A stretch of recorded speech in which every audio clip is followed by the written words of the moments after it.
I have led corporate transformation for the better part of 20 years. And here are the biggest issues I'm seeing play out in corporate transformation right now. Welcome to The CEO in You, the podcast for trailblazers leading real transformation. I'm Melissa Hartman, and around here, we don't just talk strategy.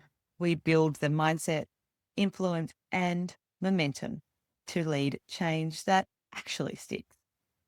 If you're leading transformation in your organization or you want to, you're in the right place. Let's dive in. An organization brings in a transformation leader, tells them to change the system, and then gets shocked when the system fights back. And then somehow it's the transformation leader's fault that they weren't able to change this system that has been set up in a certain way, and that system that has been reinforced for year after year after decade. And this is one of the most common and costly challenges in transformation, and really in business in general, is that we expect a single person or a group of people to be able to change an organization that has done things a certain way for a really long time. And we just cannot expect someone to be able to shift the system and survive doing it without meaningful sponsorship. And this is not about a capability, it's about being protected and about the sponsors providing the air cover required and the support and proper sponsorship required to actually get this thing done. If you have not got buy-in at the executive level, at the board level, to implement this kind of transformation, then your transformation leaders are hiding to nothing and it will not happen. The change will not happen. It will come unstuck. There is too much resistance in the system fighting against change. The system wants to replicate itself. The system is pushing back against change. All of the people that you've hired up until now were hired to manage and run this system as it exists today. And so if we want something different, we have to do something different. And core element of transformation is the role of the sponsor. And if your sponsors are not backing in change and not providing air cover and are not supporting those transformation leaders, then your transformation is going to fall in an absolute heap. And if you are a leader in transformation and that's your experience with your sponsors, then it's really worthwhile considering what you decide to do about that, because transformation capability is valuable. It is something that so many organizations need help with. And if you're not going to be supported to be able to implement change somewhere, then you run a very high risk of burnout and of starting to question your capability and your value long term. And I don't want that for anyone. And so transformation leaders deserve a whole lot better. If this has been your experience or someone you know's experience, I'd love to hear about it in the comments below. An organization wants transformation of their entire business, but they expect people to do it off the side of their desk. And there's been a whole lot of research into this. Spain in particular has done a lot of research into this about what it takes to lead transformation and the change required. And overloading the leaders of a transformation is one of the biggest risks to an organization's effectiveness of achieving it.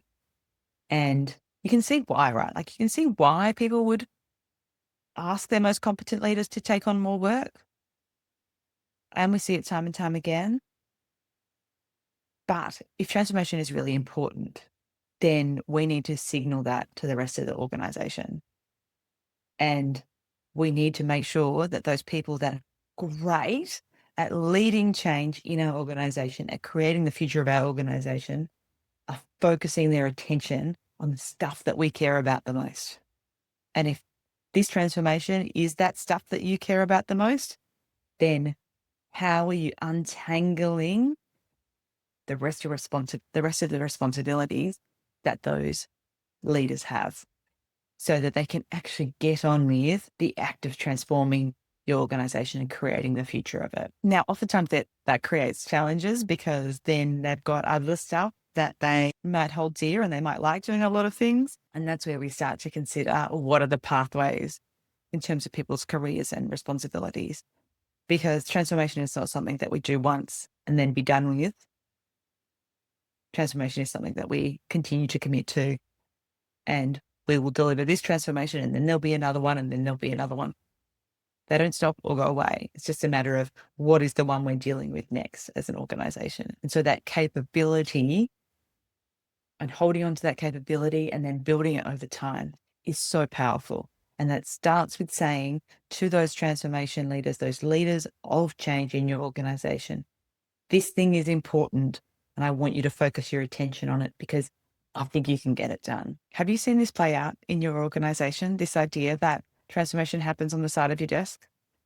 I'd love to hear how it unfolded and if this is something that hit close to home for you. Love to hear that, how that unfolded and what that looked like. It is not the critic who counts, not the one who points out how the strong one stumbles or how the doer of deeds could have done them better. Yes, in corporate transformation, the critics are still as loud as they have always been. They have such loud voices, particularly those who have never done it. And transformation is high stakes. It's messy work, it's human work. And until you've done it, you don't know what it's like. You don't know the weight of it. And it's easy for us to forget this as transformation leaders because we've done it so many times. Like I often say to the leaders that I talk to and those in our mastermind, oh, you've got the scars on your back. And if you are leading transformation, you absolutely do. Doing this work for a long time means that you do not get out unscathed. And so what we really need is less commentary and more backing for the ones who are actually doing the work. Because Teddy Roosevelt was right. It is not the critic that counts. If you've not been in the arena, I do not want your advice or feedback because this is hard work. It's challenging and you're not the one who's out there trying to make it happen. Have you experienced this? The armchair critics coming out when you're leading transformation? I'd love to hear all about it. Now, this is a spicy one, and I debated whether or not to include this at all. But sometimes it's really important we say the thing that no one's talking about. And many transformations are failing because they do not consider the impacts of power bases in an organization. Now, if we are asking people to move from a state where they have a higher power base, and we're asking them to move to one where they have a lower power base, it is going to create intense friction. And they are going to want to stay exactly where they are. Because why on earth would they want to move to a place where their power is distributed or reduced? And so unless we call this out and have this conversation and work out the implications of these changes, that group are going to resist it every way possible. They might do it consciously, they might not do it consciously, but practically they are losing because of the transformation that you are implementing in your organization. Power does not like to be displaced quietly. And if we don't talk about it, it becomes this invisible resistance in our transformations. Now, in any transformation, friction is not failure. It's feedback on how things are going. So if you're feeling it, you're not alone. Avoiding these discussions of how the power dynamics will change in our future state for various stakeholders is one of these invisible transformation killers that nobody talks about. If we want our transformations to be successful, we need to name it and we need to work out what we're going to do about it. And we can't do that if we do not, first of all, recognize that this is what is going on. Now, this is a juicy one because of the economic climate. So we know that there's a lot of uncertainty and questions about employment rates and things like that. And, the state of the market in terms of roles. But I'll still include this one because it's really impacting transformation, and it has a short and a long and a medium term impact, because transformation leaders want to create the future, not just look after or babysit the past. And so if your culture is punishing taking risks and just celebrating compliance, your top people will leave. Or if your organization is asking for everyone to be taken along the journey and you're operating therefore at a really slow pace, they will not stick around. As long as whenever they can get an opportunity to go, they will go. And when they go, they take your future opportunity to transform with them. So here's the thing, right? In the short term, like this safety of not taking risks and not acting on these opportunities or challenges, however you want to frame them, can feel really comfortable. But what it is costing you, both in terms of the capability you have within your organization and in terms of what you've actually built in terms of processes and systems, costing you that future and costing you that taking that steps towards creating that future. And you can't keep those builders of the future by asking them to just follow the rules and babysit the past. You need to continue to take steps to move forward, even in these times when it feels really a little bit risky to do so. This is going to look different for every organization, but if you want to buy yourself the opportunity to be able to transform into the future, you need to find ways to continue to transform through this economic climate. If you are a high performer who has left an organization because the culture had become too risk averse, I'd love to hear about your experience. You can either DM me or I'd love to hear about it in the comments. Another big issue that is really unfolding but is not talked about enough is opportunity costs. I was talking to someone the other day about how their organization could not invest in any innovation for a period of 7 years because of an acquisition they were integrating. And they needed to build out a number of systems because of that acquisition.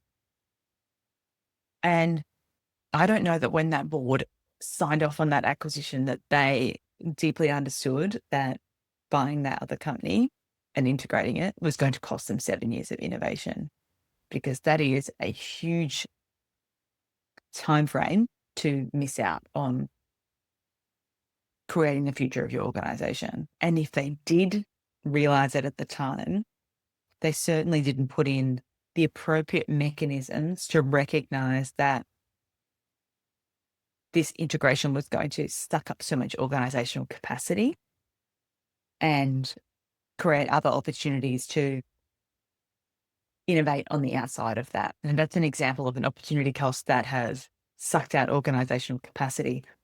But other examples of opportunity cost unfolding are the costs of inaction and the cost of not doing something because of risk aversity or something else. Both of them create their own separate challenges. One is the cost of doing something. The other is the cost of not having done something. And so these are the things that we need to deeply consider in governance, but also in executive leadership, is what are the opportunity costs and what are the costs of these decisions that we're making? And if we want to continue to innovate or to invest in creating the future, how can we do that regardless of what else is going on in our organization, so that we are able to be creating relevant propositions for our customers and our people into the future? If someone's job is to protect the current state, they are not going to be the one that will lead you to the future, because transformation requires courage, not caution.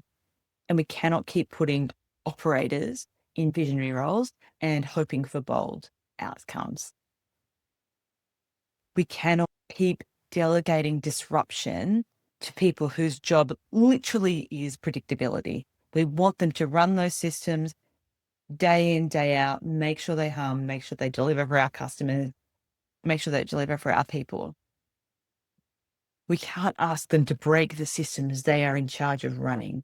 If we do, we end up with this like beige strategy and burned out team because they're fighting against themselves. And we end up seeing all of these sorts of subtle sabotage unfolding that is really just because we asked the wrong people to lead. We asked the wrong people to go first. Risk averse people are not the people that should be leading transformation. Now, people can adjust over time so that they can adjust their risk aversity, but if they're operating from a space where they are really risk averse and they're not willing to change that, then you want them as far away as you possibly can from your transformation because they are going to make it slower or they are going to make it fail. There is no other outcome. Have you seen this unfold? I would love to hear what your reflections are on that because that one took me a while to realize, and it was a very painful experience to recognize that the wrong people were in charge of leading transformation. So there we have it. Those are the biggest issues I'm seeing in transformation right now. I'd love to hear what's resonating with you, what you're seeing in your space where you are transforming your business and creating the future. See you soon. Bye. If this sparks something in you, share it with someone else in the arena and make sure you're subscribed to the CEO in You podcast. And if you're ready to lead with more clarity, confidence, and impact, check out the Transformation Leadership Academy Mastermind. You don't have to lead this work alone.